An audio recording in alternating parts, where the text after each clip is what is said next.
ये देखिए दिनांक 25/6/2022, अभी 3 दिन पहले ये पीला पर्चा आया है। 3 दिन पहले, 3 दिन पहले का ये पीला पर्चा है।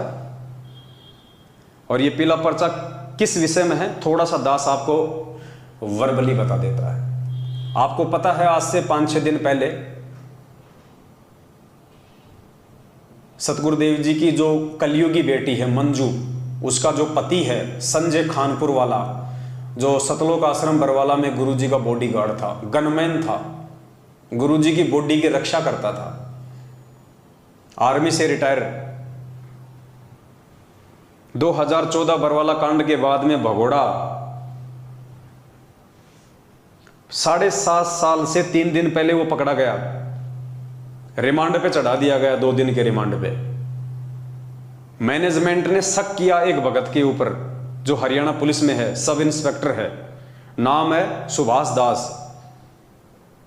पहले हिसार में ड्यूटी थी, उसके बाद में रोहतक में ड्यूटी हो गई। मैनेजमेंट ने एक पीला पर्चा निकाला जो मैंने आपको दिखाया था कि हमें शक है। गुरुजी की तरफ से वो पीला पर्चा लिख के बताया कि गुरुजी ने लिखा है कि मुझे शक है कि सुभाष ने ही संजय खानपुर वाले को पकड़वाया है, और इस सुभाष को सभी नामदान केंद्रों से नो एंट्री कर दो, संगत से इसकी नो एंट्री कर दो। इसने तो सांप का काम किया, सांप का, आस्तीन के सांप का काम किया है। वो पीला पर्चा मैंने आपको पढ़ाया। 2 दिन बाद एक दूसरा पीला पर्चा आ गया, ये 2 दिन बाद।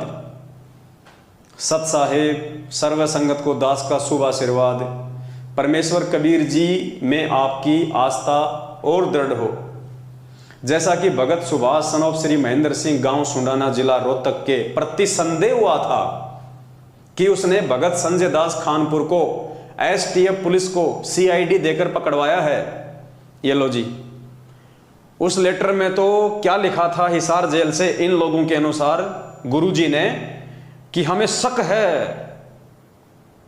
कि सुभाष ने संजय को पकड़वाया है एसटीएफ टीम रोहतक के द्वारा, सूचना देके, मुखबिर बनके, और सभी नामदान केंद्रों से इसकी नो एंट्री कर दो।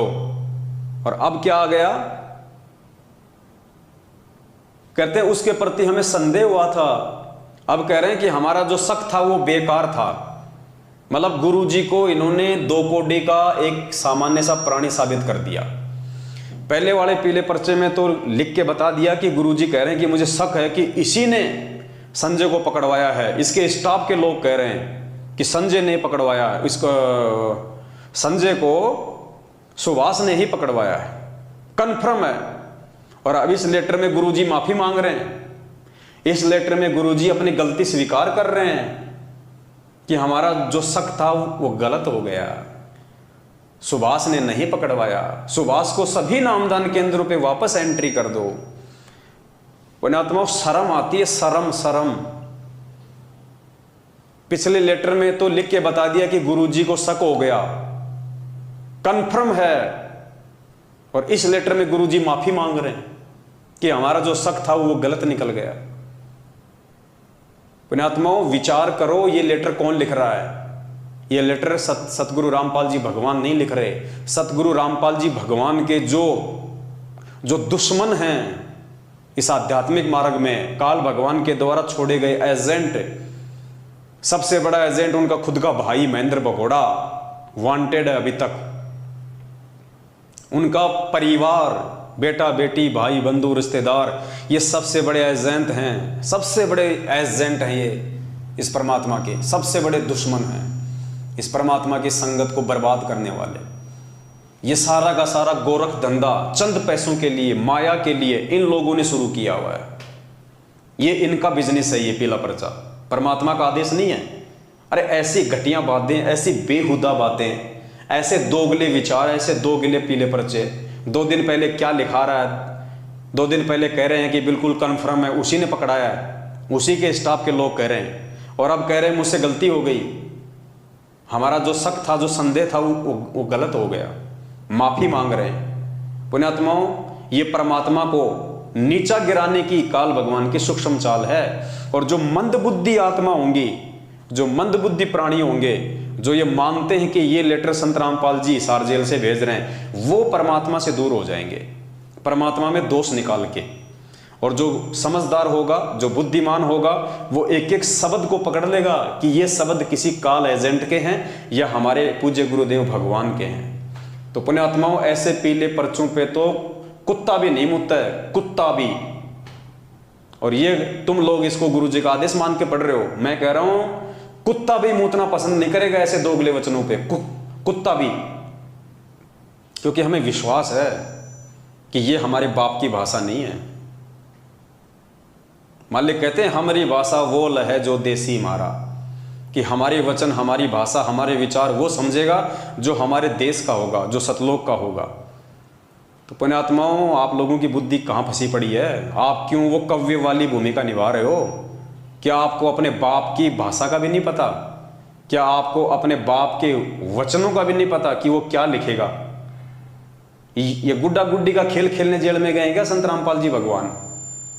2 दिन पहले क्या जवाब देंगे, फिर 2 दिन बाद में क्या जवाब देंगे?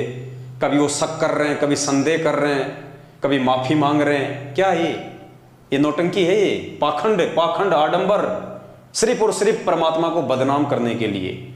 यही काल भगवान की चाल है, यही काल भगवान की चाल है। और धीरे धीरे धीरे धीरे जो मंद बुद्धि भगत हैं, वो इस तरह की बातें सुन सुन के, इस तरह की बातें सुन सुन के और निष्कर्ष ना निकाल के, क्योंकि निष्कर्ष तो उस समय निकलेगा जब आप साध संगत से जुड़ोगे।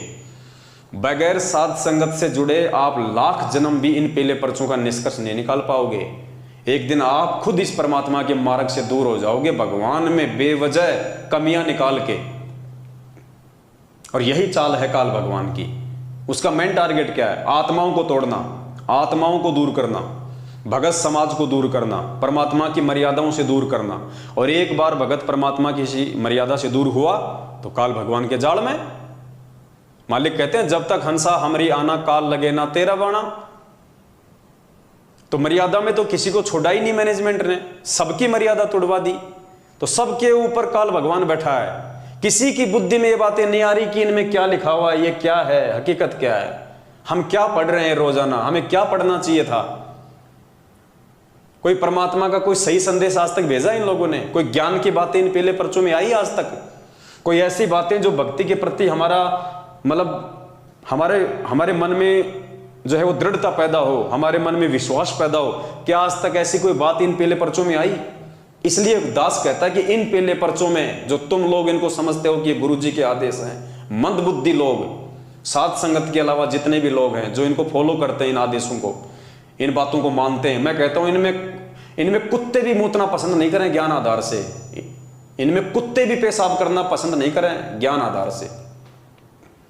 और तुम इनको माथे के लगा के आदेशों को फॉलो कर रहे हो। सोचो तुम अध्यात्म और मोक्ष मार्ग की लाइन में कहां खड़े हो, तुम्हारा स्थान कौन से नंबर पे है?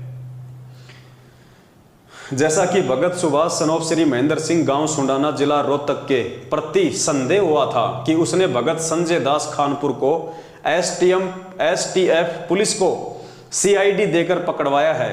उसने अपना स्पष्टीकरण दिया है तथा अन्य जांच से पता चला है कि भगत सुभाष दास निर्दोष हैं। पिछले लेटर में तो जांच से यह पता चला था कि उसी ने पकड़वाया है, और इस लेटर में अन्य जांच से यह पता चल गया कि वो निर्दोष है। मतलब गुरुजी तो फिर 2 कोड़ी के जीव साबित हो गए। फिर हम क्यों संध्या आरती करते हैं? और लास्ट में क्या कहते हैं? अंतर्यामी एक तुम, आत्म के आधार, जो तुम छोड़ो हाथ तो मोए कौन उतारे पार। एक तरफ तो हम गुरुजी को अंतर्यामी कह रहे हैं, और दूसरी तरफ यहां क्या, अंतर्यामी को यहां पे 2 कोड़ी का जीव साबित किया जा रहा है।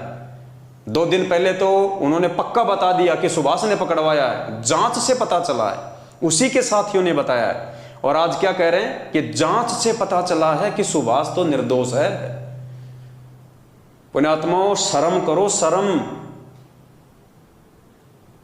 गधे कुत्ता बनने के लिए भी जगह नहीं बचेगी, गधा कुत्ता बनने के लिए भी जगह नहीं बचेगी अगर यूं ही मूर्खता में चलते रहे तो। ये परमात्मा एक बार हाथ से निकल गए ना, फिर कुम्हार के नीचे आओगे, कुम्हार के, फिर क्या हाल होगा। आज मानव शरीर में सुखी नहीं है, कल को जानवर योनि में कहां से सुखी होगी। ये मजाक नहीं चल रहा, ये धरती पे बहुत बड़ा युद्ध चल रहा है, धर्म युद्ध, काल भगवान और इस पूर्ण परमात्मा सतगुरु रामपाल जी भगवान के बीच में। काल भगवान ने अपने एजेंट के रूप में इस मैनेजमेंट को धरती पे उतार रखा है और सतगुरु ने अपने सेवकों के रूप में सतसेवकों को उतार रखा है। ये निर्णय कर लेना आप लोग वीडियो देखने वाले, रोगे पछताओगे, धरती पे ठिकाना नहीं मिलेगा। उसकी नो एंट्री समाप्त की जाती है। भगत किसी भी आश्रम, नामदान केंद्रों व सत्संगों में जा सकता है। संदेह के कारण भगत सुभाष दास जी को जो कष्ट हुआ है तो दास क्षमा याचना करता है। ऐसा ही वो सुभाष दास होगा जो इस पर्चे को मान लेगा। अगर सुभाष दास ने इस पर्चे को मान लिया तो नालायक, तेरा गुरु तेरे से माफी मांग रहा है, तेरा गुरु तेरे से माफी मांग रहा, तेरे को तो जीने का भी हक नहीं दुनिया में। वो सुभाष दास सब इंस्पेक्टर अगर ये वीडियो देख रहा हो तो ध्यान से पढ़ ले इस लाइन को। तेरा गुरु तेरे से माफी मांग रहा हाथ जोड़ के। अगर तुझे लगता है कि ये पीला पर्चा तेरे गुरु जी का है तो तुझे तो धरती पे जीने का अधिकार भी नहीं है। लेकिन किसकी बुद्धि में आएंगी ये बातें? दास का उद्देश्य आपको पटरी पर रखना है, पाप से बचाना, सतलोक पहुंचाना। अब इस लेटर में क्या लिखा जा रहा है गुरु जी की तरफ से कि दास का मकसद आपको पटरी पे रखना है, दास का मकसद आपको भक्ति करवाना है। और अगर इस पीले पर्चे के आने से पहले और पीले जो पिछला जो पीला पर्चा था उस आधार से अगर वो डिप्रेशन में आ जाता और वो आत्महत्या कर लेता कि मेरा तो जीवन का कोई मकसद ही नहीं रहा, मैं तो सब कुछ छोड़ छाड़ के परमात्मा की भक्ति पे लगा हुआ था, परमात्मा ने मुझे रिजेक्ट कर दिया, मेरी नो एंट्री कर दी। अगर वो सुभाष दास 2 दिन पहले डिप्रेशन में आ जाता और आत्महत्या कर लेता, सुसाइड कर लेता, तो क्या खाक उसको पटरी पे रखना है? इस लेटर में लिखा जा रहा है कि दास का उद्देश्य आपको पटरी पर रखना है, पाप से बचाना है। अगर 2 दिन पहले वो मर जाता डिप्रेशन में आके पिछले पीले पर्चे के माध्यम से, तो क्या खाक ये लाइन यहां पे लिखी गई है? पुण्यात्मा, ये है मूर्खता। आपके गुरु को आप ही के द्वारा 2 कौड़ी का साबित करवाया जा रहा है। और सबसे बड़े दोषी, मैनेजमेंट से भी बढ़ के दोषी अगर कोई होगा परमात्मा का तो ये मूर्ख संगत होगी। मूर्ख संगत जो अपने आत्म कल्याण के लिए भी जागरूक नहीं है, सबसे बड़े दोषी आप लोग होंगे। उनका तो काम है तुम लोगों को जहर पिलाना, लेकिन तुम लोग क्या अंधे हो क्या? क्या तुम इतना भी डिफरेंट नहीं कर सकते कि सामने जहर है या फिर ये पानी है? सबसे बड़ी कमी संगत की रहेगी।